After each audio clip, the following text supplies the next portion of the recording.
Shalom and greetings to you all. And of course, happy birthday to Bob Dylan. Still going strong. May his never-ending tour never end. Now, it was a fairly quiet Victoria Day in Canada last week, but I'm not sure most people even know who that was anymore. And when I grew up, we often simply called it Firecracker Day, because that's what happened. People gathered and set off fireworks. But that was before they banned the fireworks, I guess to protect society as a whole from the few idiots who hurt themselves by being stupid. Usually the weather was poor, but this year it was really quite nice. Now, Victoria was an amazing monarch, and the Victoria and Albert Museum in London is truly one of the great museums of Britain, if not the world. Her reign of almost 64 years, which was longer than any of those of her predecessors, and now second longest, of course, to Elizabeth Regina, whose reign not only is longest but will probably never be beaten. Victoria oversaw what we call the Victorian era. It was a period of industrial, political, scientific, military change within the United Kingdom. It was marked by great expansion of the British Empire, rule Britannia. Now this week, of course, becomes then the real start of summer in a large part of the Western world because it's Memorial Day south of the 49th, the great divider between Canada and the U.S. They don't wait for June 21st to mark the start of summer. They use Memorial Day. Wouldn't want to be on the roads this weekend. Now, it's a day to honor the great patriots who made the ultimate sacrifice to ensure the freedom of everyone else. Please, light candles. For all those who served the military in whatever capacity they did, you have to wonder how many of those brave patriots will be shaking their heads at the idiocy taking place now. Except the idiocy wouldn't exist if not for the freedom those great martyrs fought for, to allow idiots to be themselves. Not too many other places in the world allow these idiots to do what they do. I look around. I'm reminded of a great Flintstones episode where Fred was at a costume party talking to his boss without realizing it, and referred to two of his bosses as the president and vice president of the moron section of the Knucklehead Club. It seems that club is growing daily, and it's not just restricted to random individuals. Political and government leaders seem to be charter members, and also countries are too. How about Norway, Ireland, and Spain's recognition of a non-existent Palestinian state? It calls for Canada to do the same. How about letting participants deal with their issues internally instead? When will we back off and allow internal issues to be resolved internally? When will imperial desires to dictate the fates of other nations cease? We've all seen that Israel's Prime Minister Benjamin Netanyahu will be pursued by the International Criminal Court as a wanted man. I don't see anybody pursuing the terrorists who kidnapped all those poor people still held prisoner. Now, Netanyahu and gallant warrant applications were announced alongside warrants for those Hamas leaders responsible for the October 7th terror attack and massacre. But nothing will be done about that. As a commentator said, it would have been like issuing a warrant for Truman for the atomic bomb, but it's okay if you condemn Hitler at the same time. Or a warrant for W, as long as you included bin Laden at the same time. Now, this court, this ICC, has conducted ongoing investigations, in the Congo, Sudan, Libya, Mali, Afghanistan, the Philippines, and Russia's crimes in Ukraine. But the case is recently closed.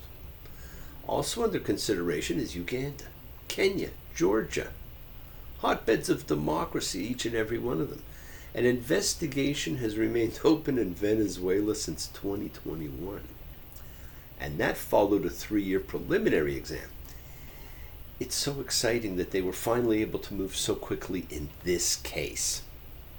How wonderful that a group of anti-Semites simply further their hatred for Israel and Jews with the help of and support for some in Hollywood, while the U.S. government stands to observe a minute of silence for the butcher of Tehran. I think back to the immortal words of Graham Parker. The sun is burning, never changes. The people look up, nothing in their eyeballs. They stare for guidance. There's something wrong here. I can't put my finger on it. Same way, everyday stupefaction. Oh yeah. Turn up the TV, turn up the radio, turn up the volume, nothing seems to matter.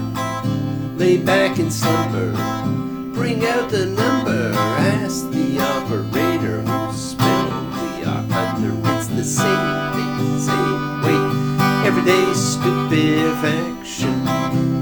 Oh yeah. You know what, my friends? Fear sells. Fear controls.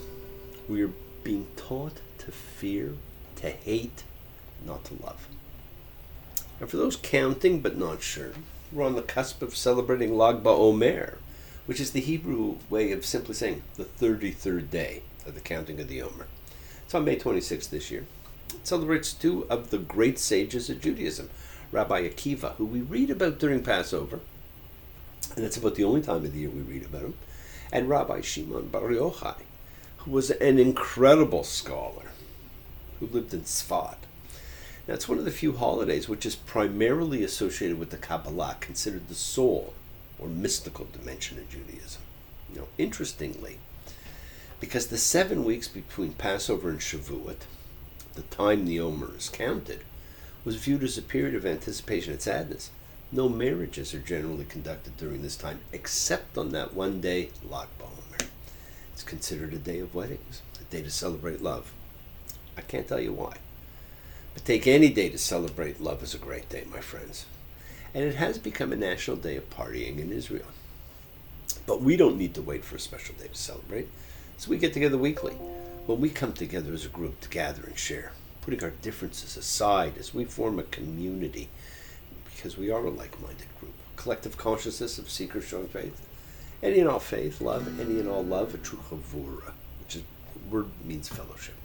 So we express our nature of kindness, compassion, thoughts, feelings, hopes, dreams, and wishes. It unites us all in this community house of spirit, Beth Ruach, sharing and bringing light, keeping fear at bay. And even though we're together, we're all individual in our approach, each connecting in his or her or their own way.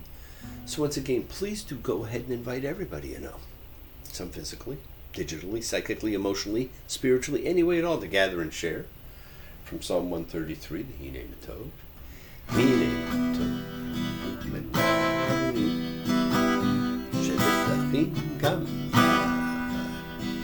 Hine Matov u'menayim Shebetachim gam How good and how pleasant it is for brothers and sisters together. Community. Community. Community. Together. You know, we support each other in this community. Let's all spread love, goodwill, and fellowship to the world. Remember, friends, this is you setting aside a little bit of sacred time in your own sacred space to honor and converse with whoever, whatever you happen to believe in, because we all happen to believe in something. It's a part of your kavanah, your intention that you put out to the universe. It's your goodwill. Goodwill and intention are the roots of what you control, of what you correct. Your intention sets in motion everything that occurs in your lives, my friends. Let's take some time now. Let's use that intention. Send some of that goodwill, some light, some healing out to whoever you know that needs it. Healing and renewals for everyone. Flows through space, finding those in need. So send it out for those you know, and for the souls and spirits of everybody you love. So think of whoever that needs healing and renewal and love, or just plain goodwill. Focus on them. Call their names. It's not just for people. It is for our pets. It is for the earth. It is the healing of the world. The tikkun olam. That's part of our spiritual genetic makeup. Part of the healing of the world is when we send thoughts and energy for health and renewal and goodwill for everybody. They don't have to be sick. For those in our hearts and our minds, let's all send energy out for the people in need everywhere. Special thoughts and prayers for those in need of assistance, and for those poor, unfortunate victims of terror, the hostages still held in the tunnels. We pray for those who need prayer. We don't have to know them.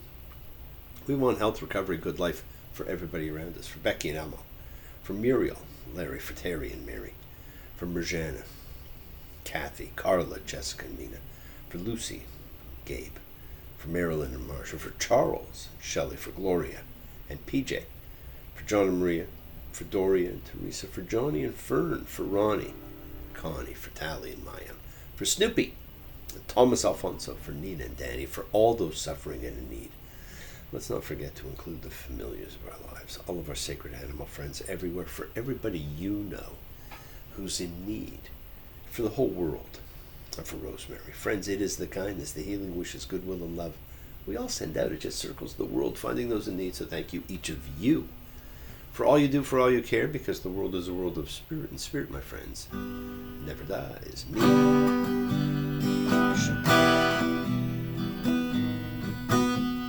Avotenu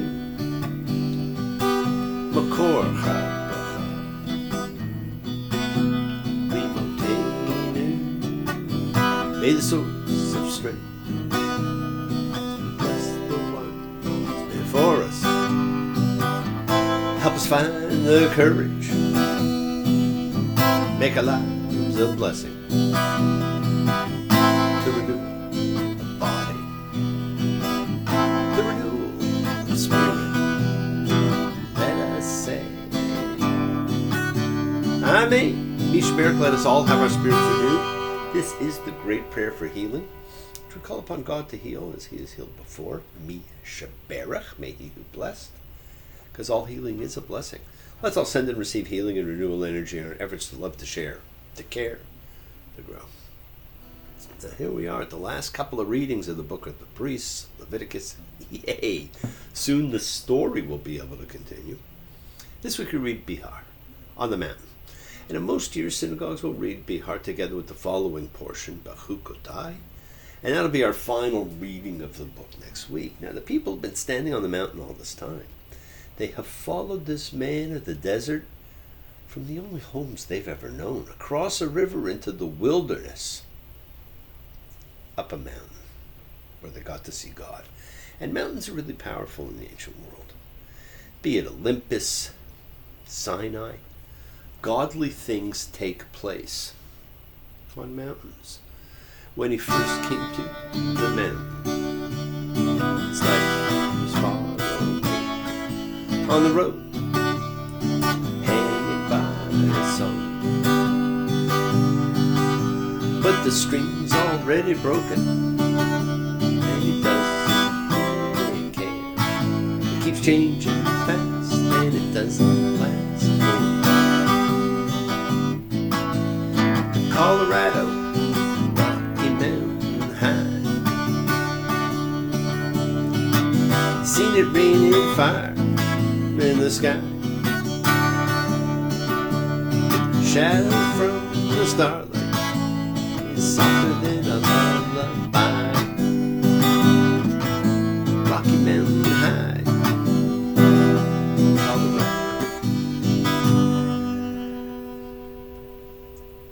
Moses was a man in the desert. He took them to the mountains. There's two things I want you to notice in the second last reading. Very interesting concepts that Moses presents to the people. The first is the concept of the sabbatical year. And I also want you to think about this other thing you're going to read about that you almost never come across, and that's the concept of the year of Jubilee. Now we know there's royal jubilees, but this is different. Leviticus 25:1, and the Lord spoke to Moses on Mount Sinai, saying, "Speak to the children of Israel. You shall say to them, when you will come to the land that I'm giving you, then the land shall have a Sabbath for the Lord. 6 years you shall seed your field. In 6 years you shall prune your vineyard. You shall gather its produce. And in the 7th year the land will have a Sabbath, a ceasing. A Sabbath for the Lord. You shall not seed your field. You shall not prune your vineyard. You shall not reap your harvest free growth. And you shall not cut off your untrimmed grapes. The land shall have a year of ceasing." Now on the 7th day of creation, God ceased. He stopped. He was done. We say he rested, but he's God. He doesn't tire. He doesn't need rest. We do. And all forms of life that work do. All class of man, including slaves, animals, the land, all need rest. All need to cease. What a concept that is. Look at this true partnership, the connection between everything. It's not just men. And men is all men, all races, all nations, all beings, all sentient beings. They're all connected. But it's not just man. Now the land, a true partner, the same laws, the same rights. Do not forget, the land screamed to God with the first murder when Cain killed Abel, when the blood hit the land. The land is aware. We forget that. Now we saw that the most important holy time that inaugurates the fixed times of God was the Sabbath. That miraculous nexus of time and space where holy time and holy space meet. Your time in your space. The one thing that man, meaning people, does in imitation of the steps God took when he finished creation, he ceased. Well, everything must have that time of ceasing. So the land gets a Sabbath, a ceasing also. Leviticus 25:6, and the land's Sabbath shall be yours for food, for you, your servant, for your maid, for your employee, for all your visitors who are residing with you, for your domestic animals. For the wild animals that are in your land shall all be of its produce to eat. How do we survive if we don't grow crops and have food? Well, enough would be produced in year 6, and it will provide for year 1 when the crops grow for the next cycle also. Now, who would really do this? Would you take the chance on a miraculous year 6 harvest to last 3 years? 6, 7, and 1? We're in the year 5784 of the Jewish calendar, and our last sabbatical year was 2 years ago, and it is observed. Now, according to the Bible, every 7th year in the land of Israel is a Shemitah, which means release, when debts are canceled. Fields lie fallow and ownerless. Promoting growth through most forms of plowing, planting, pruning is forbidden, as are the usual methods of reaping and harvesting. Any previously planted vegetables, flour, fruit that grows in the soil during the sabbatical year has a special sanctity, must not be wasted or sold, should be made available freely to anyone, in acknowledgement that the land is God's. It is not ours and never can be. Now the Bible promises this triple bounty in the 6th year of the agricultural cycle, enough for the 6th, 7th, and 1st years until the new crops can be planted and harvested. And we're told this in Leviticus 25, 20, 23. Now, some people will believe it and some people won't. It's serious business to follow the Shemitah. A lot of science has gone into it and something else. It is a sign of faith, my friends, for those who actually do follow it. And I only know very few people who have that level of faith. And I do know a few people who are farmers in Israel who do observe it. And then we get Leviticus 25:8. You shall count 7 Sabbaths of years. 7 years, 7 times. And the days of the 7 Sabbaths of years shall be for you 49 years. And you shall pass a blasting horn in the 7th month, on the 10th of the month, on the Day of Atonement. You shall have the horn pass through all your land. And you shall consecrate the year that makes 50 years, and proclaim liberty in the land to all its inhabitants. It shall be a jubilee for you. And you shall go back, each to his possession, and you shall go back, each to his family. This is talked again in Deuteronomy, and it's the section of Deuteronomy that became the verse on the Liberty Bell in Philadelphia. Now, this was an even more incredible concept than the Sabbath of the land. And the law of the Jubilee, the Lord commands that every 50 years all property is to return to the original owners. Now, this appears to be an economic program designed to prevent a feudal system common in the rest of the ancient Near East. It functions to prevent the establishment of a class of wealthy landowners at the top and a mass of landless peasants at the bottom, which is what the rest of the world has adopted. Every Israelite was apportioned some land, as described in the book of Numbers, which we're going to be reading, and the book of Joshua. And God commands that in every 50th year, the system returns to where it started. If an Israelite had lost his ancestral land as a result of debt or calamity, he regains ownership of it in the Jubilee year. Land, like freedom, is unalienable. Individuals can suffer difficult times, but there's a divinely decreed limit to their loss. And the nation as a whole can never degenerate into a two-tiered system of the very rich and the very poor, as we unfortunately have. Now, in this ultimate form of socialism, we've never seen that system in place. Many jubilees have passed, but I've yet to see people free or land returned. I guess I keep going back to Genesis 6. Man is evil in his heart, greed, selfishness. See, what's interesting is why this is being done. Leviticus 25:15. You shall buy from your fellow by the number of years after the Jubilee. He shall sell to you by the number of years of yields, corresponding to a greater amount of the years, you shall make its price greater, and corresponding to a smaller amount of the years, you shall make its price smaller, because it is a number of yields that he is selling to you. What an incredible thing to put, and people don't really talk about this. When you purchase, you're not buying the land, you're buying yields. Right? But the land shall not be sold permanently, because the land is mine, is what God says. Because you are aliens and visitors with me. The land is God's. We don't own it. We simply are buying its yield. So in the 50th year, the year of the Jubilee, all land that might have changed hands, all slaves, everything goes back to where it once belonged. Jojo was a man, thought he was a loner, but he knew it wouldn't last. Jojo left some Tucson, Arizona, for some California grass. Get back, get back, get back to where you once belonged. Get back, get back. It's a really fascinating approach.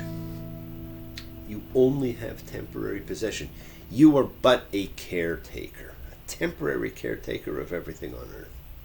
And that's why the census was so important. The land is going to be given on the basis of tribe and number, and it stays that way forever. That's great in theory, but it did not last long in practice. We certainly know that by the Second Temple times, it was no longer in effect. Workaround had been found. The memo had been lost. Here was a system designed on decency, humanity, caring, sharing, the ethics within the law. Sound the trumpet everywhere, all throughout the land. Follow my decrees, you must obey my gather with your families, come sing and clap your hands. It is the year of Jubilee, when the lame shall walk and the blind shall see. When the Lord sets the captives free, it is the year of Jubilee. Magic takes place in the year of Jubilee. Yes, my friends, the world is sacred. So is everything in it. Express your gratitude, light a candle, make a wish, celebrate your life and the lives of those you love, share your feelings with them. Live free, be free, honor your freedom, be well, be happy, be blessed. Share and honor the light, and all who live in the light and continue to shine. Continue to send everybody you know goodwill and love. Pray for peace and freedom for everyone, and end to terror and hatred. Remember, friends, we are a community. We learn together, we celebrate with each other. We love each other. Share this ride together, men and women equally. Let's send out love, not fear. Send out peace, harmony, goodwill, and healing to all who need it. And please do learn to forgive and learn to love. Open your hearts. Honor the relationships of your life. Tell those you love that you love them. Examine your intentions. Use them to imprint your will on the universe We set in motion all that happens in our lives. It's our intention, our kavana, our cause, our effect. Everything's linked. You always have time to forgive and be forgiven. You have the knowledge of what's good and bad. So acknowledge what you've done wrong to yourself, to God, to any person you've wronged. Ask forgiveness. Do so with sincerity, accountability, vulnerability. Forgive those who've hurt you. As you learn to be forgiving and compassionate, because the secret of forgiveness, compassion, and peace is in acceptance. Can you accept yourself, other people in the world just as they are? Can you accept life as it is without trying to control it? If you do, you can experience the peace that acceptance brings. So keep on dreaming, my friends. Keep on being, keep sharing, keep shining, keep teaching. Keep spreading joy and goodwill. Do not follow fear, follow love, because it is always in front of you. Work to be present. Both the body, the mind, the heart. Because the deepest source of real power will lie in your consciousness and your ability to be mindful, to be aware, to be present in all of life's circumstances. Love with the heart. Those are all part of a greater whole. Embrace love, not fear. Forgiveness, not anger. Be there for someone, because someone will always be there for you, whether you know it or not. And continue to explore faith and belief. Never accept shame as a natural state, because whatever you feel others have felt, whatever you've experienced, others have too. We share together. We learn together. We help each other, because we are each of us trying to find love and acceptance and support in life. We all have or could have that special someone in our lives, so find them. Tell them what they mean. You're never alone on your journey. Keep forgiving those you need to forgive, and keep asking forgiveness from those you need to ask forgiveness of, and we all need to. Listen to the voice of God as He, she, it, them, they talk to you, and remember, you were all in the mountain, and you were all with God. Day after day, alone, on a hill, with the foolish grains, keep being perfectly still. Nobody wants to know him. They can see that he's just a fool. He never gives an answer, but the fool on the hill sees the sun going down, and the eyes in his head see the world spinning round. Now, thank you for joining me, my friends. Keep sharing the light, practice forgiveness. Be thankful, be gracious, be kind, be loving. But above all, believe in yourself. Spread a little goodwill to the world and continue to be the miracle in someone else's life. Be an example and teach someone how you became free and maintained your freedom. Shabbat Shalom and blessings to you all. Take care.